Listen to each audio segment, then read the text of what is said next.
What do you see? War? Shelling? Something unclear. In fact, what you see is global hunger. Did someone just say, "Oh, stop exaggerating. How could the war in Ukraine affect the whole world?"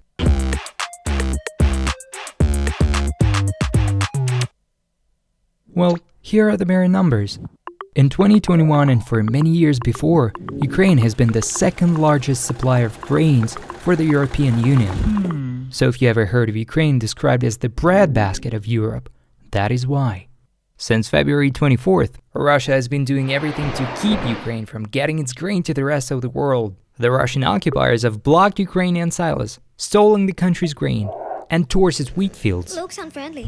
Against all odds, Ukrainian farmers are trying to find ways to deliver their grains to the world by trucks, by trains, down the Danube River to finally reach other countries' ports on the Black Sea, Baltic Sea, and Adriatic Sea. But needed volumes just couldn't be processed via these routes quickly enough. Last year, Ukraine alone produced about 80 million metric tons or MMT of grain, including wheat, corn, and barley. A single MMT of wheat contains about 3.4 trillion food calories. That's enough to feed every person in Europe for about 2 days. Now multiply this by 80.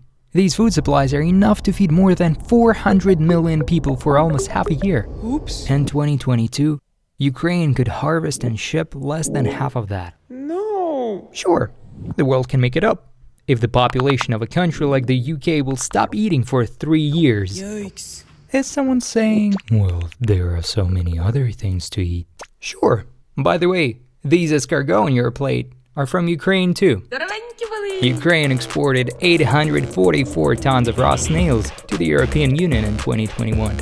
That is 4 times the export volume of the true Ukrainian specialty, salo. But let's return to our grains.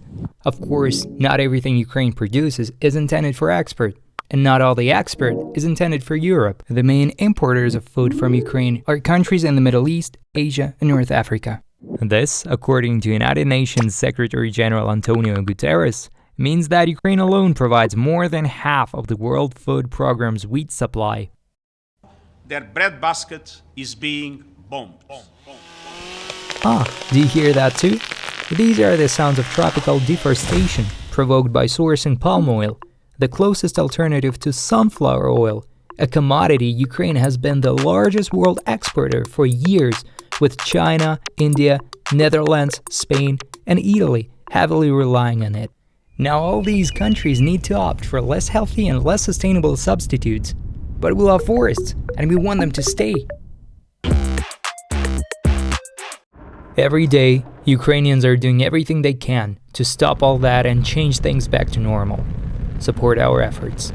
Donate to stop Russia spreading the world famine.